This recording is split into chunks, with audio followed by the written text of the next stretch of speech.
आपण आज संख्या प्रणाली किंवा नंबर सिस्टीम बघणार आहोत। तर संख्या यालाच आपण इंग्लिशमध्ये नंबर असं म्हणतो। तर याचा नेमका अर्थ काय? तर मोजमाप करण्यासाठी आपण ज्या चिन्हांचा वापर करतो त्यांनाच आपण संख्या म्हणतो। असे टोटल 10 चिन्ह असतात। ते चिन्ह आपण लिहून घेऊ। 0 त्यानंतर 1 ते 9 पर्यंतची सर्व अंक,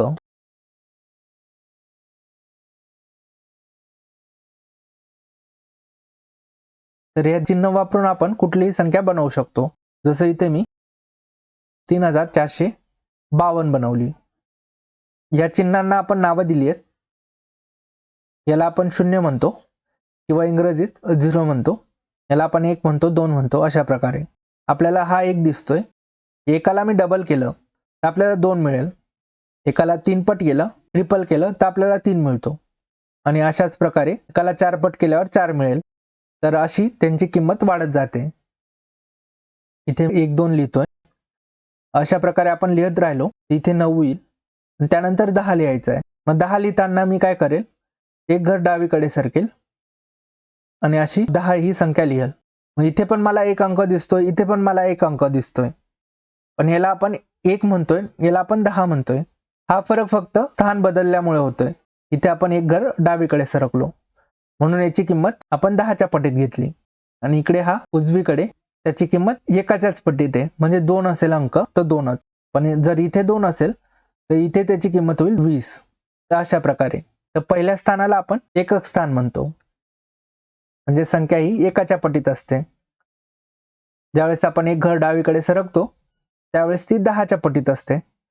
म्हणजे संख्या ही दशक स्थानावर येते 10च्या पटीत। जर आपण अजून एक स्थान डावीकडे सरकू आणि इथे 3 लिहिला तर ती संख्या होईल 300। म्हणजे काय होतंय, ती संख्या 100च्या पटीत होते। म्हणजे यालाच आपण शतक स्थान म्हणतो।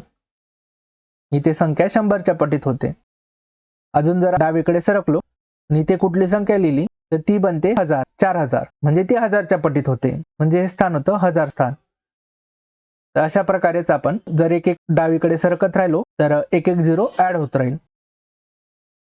आपण जर समजा ही संख्या लिहिली 3242। आता आपल्याला हा 2 दिसतोय। हा एकक स्थानावर आहे आणि हा एकाच्या पटीत आहे। म्हणून आपण हा 2 एकक स्थानावर लिहू आणि याची किंमत पण असेल 2च।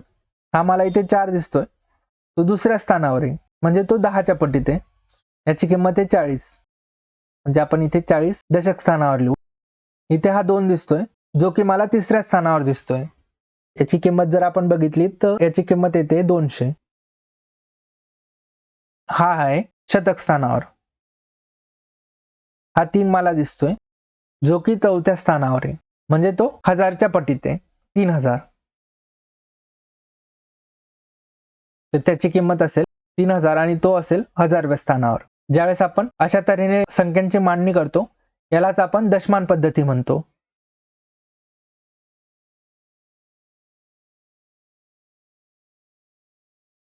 याचं जर उदाहरण बघायचं झालं तर आपण दुकानदाराकडे जातो, त्यावेळेस आपण त्याला सुट्टे पैसे देतो, त्यावेळेस आपण त्याचा उपयोग करतो। समजा तुम्हाला दुकानदाराला 522 रुपये द्यायचे। आता हे 522 तुम्ही कसे देणार?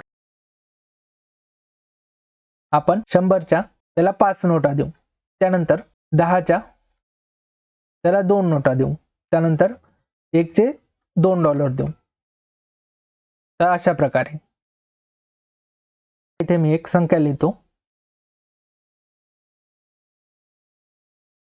3458। आपल्याला कुठले कुठले अंक दिसतायत इथे? इथे मला 3 दिसतोय, इथे मला 4 दिसतोय, इथे मला 5 दिसतोय, इथे मला 8 दिसतोय। तर हे अंक दिसतात। या अंकांना आपण काय म्हणतो? याला आपण 3 म्हणतो, याला 4 म्हणतो।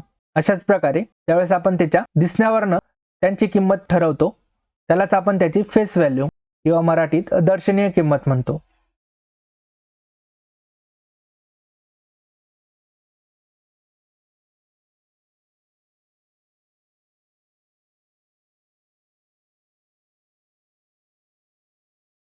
जी संख्या आपल्याला दिसते तीच त्याची दर्शनीय किंमत असते। पण जर समजा आपल्याला स्थानावरून त्यांची किंमत काढायची असेल तर हा 3 मला चौथ्या स्थानावर दिसतोय। म्हणजे याची किंमत काय? 3 आणि हे बाकी 3 0 म्हणजे 3000। इथे 4 जर बघितला तर 4 वर आपल्याला 2 झिरो दिसत आहेत. इथे हा तिसऱ्या स्थानावर आहे म्हणून हा 400. तर अशा प्रकारे स्थानावरून जेव्हा आपण किंमत निश्चित करतो त्यावेळेस आपण त्या किमतीला स्थानीय किंमत म्हणतो, किंवा यालाच इंग्लिशमध्ये आपण प्लेस व्हॅल्यू म्हणतो. आता जर तुम्हाला विचारलं या 5ची प्लेस व्हॅल्यू किंवा स्थानिक किंमत काय, तर 5 मला दुसऱ्या स्थानावर दिसतोय म्हणजे इथे 50 ही 5ची स्थानिक किंमत असेल. तर इथे 8ची विचारली तर 8 मला एकक स्थानी दिसतोय म्हणजे 8 स्थानिक किंमत पाहिली तर ती 8च असेल. तर अशा प्रकारे आपण यावर उदाहरण बघू. 320 मध्ये 3ची स्थानिक किंमत व 2ची दर्शनी किंमत काढा. मगाशीच बघितलं, जो अंक आपल्याला दिसतो तीच त्याची दर्शनी किंमत असते.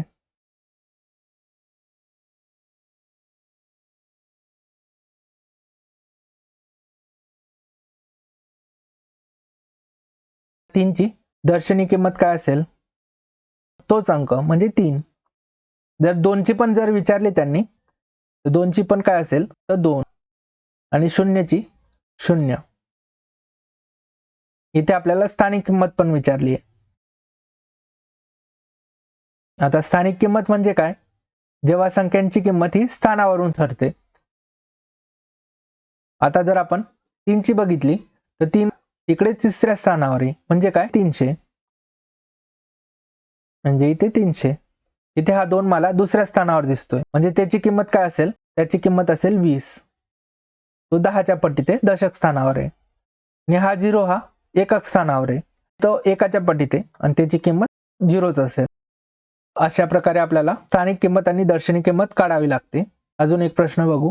इथे आपल्याला या संख्येत 5ची स्थानिक किंमत बघायची आहे. 5 मला सर्वात डावीकडे दिसतोय आणि त्यानंतर त्याच्यावर किती झिरो येतील, हा 5, त्यानंतर 1 2 3 4 5 6 7. अशा प्रकारे 10चा 7वा घात शून्याला आपण 7 वेळा लिहिणार.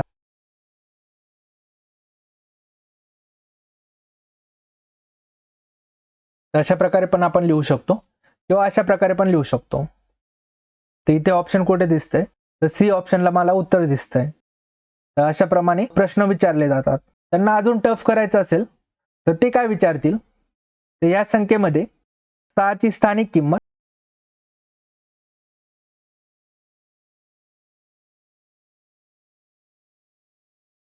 व 4ची दर्शनी किंमत यांचा गुणाकार सांगा किंवा भागाकार सांगा किंवा बेरीज वजाबाकी सांगा. अशा प्रकारचे प्रश्न फिरवू शकतात. त्यावेळेस तुम्हाला जमायला पाहिजे.